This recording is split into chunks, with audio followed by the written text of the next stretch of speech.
Sabe, existem histórias que só podem ser contadas depois do fim. E é fascinante pensar nisso, não é? Hoje a gente vai mergulhar em como a ciência consegue dar voz ao silêncio. Vamos falar de medicina legal. E se um corpo pudesse contar a sua própria história? Parece coisa de filme, né? Mas a verdade é que, na prática, é quase isso que acontece. Depois de um incidente, o corpo humano vira uma espécie de arquivo de evidências. Cada marca, cada substância, cada feridazinha.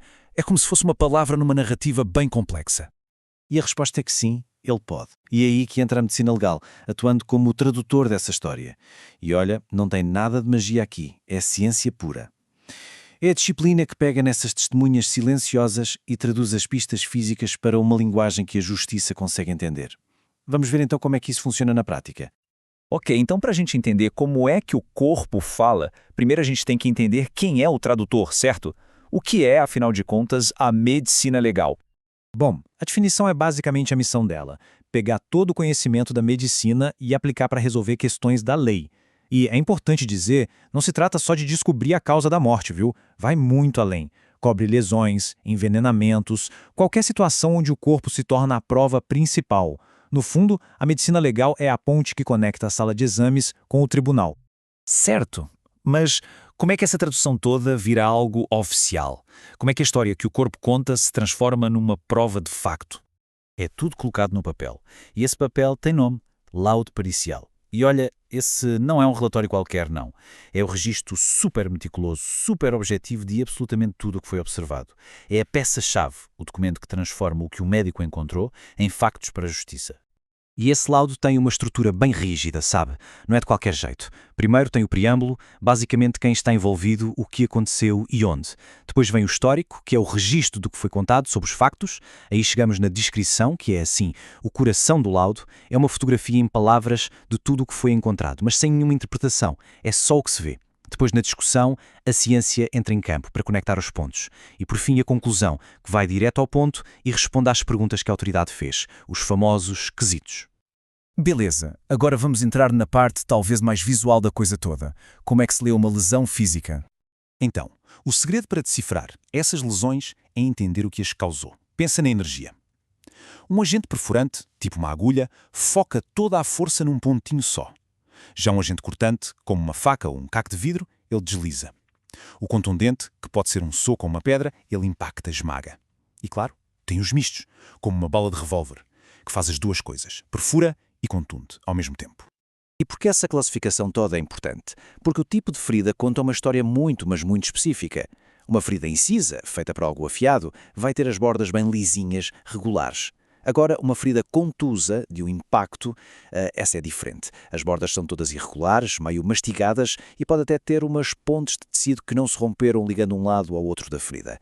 Essa diferença é crucial, é o dia e a noite. Ainda falando de impacto, de trauma contundente, a lesão mais comum de todas é a equimose, o nosso famoso roxo ou nódoa negra. É basicamente sangue que vazou ali por baixo da pele.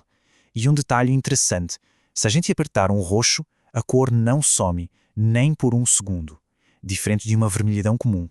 E agora vem a parte mais legal. Um roxo, uma equimose, tem uma espécie de relógio biológico. A cor dele vai mudando de um jeito super previsível. Começa vermelho, aí depois de uns dias fica azul, depois verde e por fim amarelo, até sumir. E porque isso é incrível? Porque permite que os peritos tenham uma boa ideia de quando aquela lesão aconteceu. É o corpo a marcar o tempo. Ok, já vimos os sinais mais claros, mas agora vamos mergulhar nas pistas que ficam escondidas, aquelas que não são cortes ou roxos. Exato. E se a história não estiver escrita ali, na pele? E se as pistas forem invisíveis ao olho nu? Pois é, nem toda a violência deixa uma marca óbvia. Às vezes a história está escondida num nível químico, ou até celular. Pega o caso das queimaduras químicas, por exemplo. Um ácido, ele causa o que a gente chama de necrose de coagulação. Basicamente, ele cozinha o tecido, criando uma casca dura e seca. E essa casca, curiosamente, acaba por limitar um pouco o estrago. Já uma base, um álcali, a história é outra. Ela causa necrose de liquefação. Ou seja, ela derrete o tecido, vira uma lesão úmida, gelatinosa e que vai muito, muito mais fundo. É bem mais destrutiva. E os venenos, alguns são traiçoeiros, mas costumam deixar uma assinatura, uma pista. O monóxido de carbono, por exemplo, o famoso assassino silencioso. Ele impede o oxigênio de circular e deixa a pele com uma cor muito característica, um vermelho cereja. Já o cianeto, esse age na velocidade da luz, bloqueando a respiração lá dentro das células e, às vezes deixa um cheirinho de amêndoas amargas no ar. Asfixia, uma palavra forte que significa basicamente falta de oxigênio. Não importa muito como aconteceu, a asfixia deixa alguns sinais clássicos. Um deles é a cianose, que deixa a pele azulada. O outro são as petéquias, também conhecidas como manchas de tardio. São pontinhos de sangue bem pequenos que aparecem principalmente na parte branca dos olhos.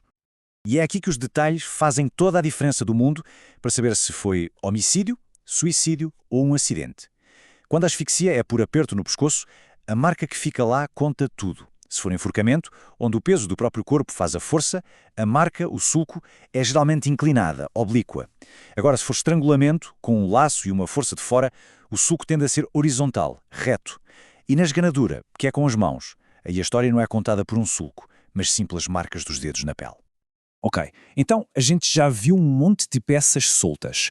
O laudo, os tipos de lesões, as pistas químicas. Como é que tudo isso se junta para formar o quebra-cabeça final? Pois é exatamente esse o trabalho do perito. Montar o quebra-cabeça.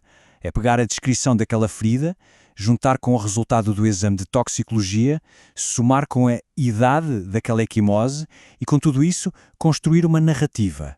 Uma história que seja única, coerente e, o mais importante, baseada na ciência.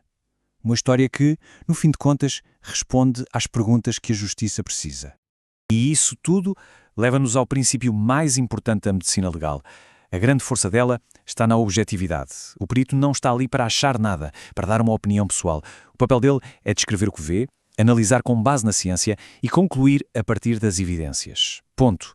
É a ciência a falar, não uma pessoa. E isso deixa-nos a pensar, não é? Quantas outras histórias por aí estão apenas à espera de um tradutor?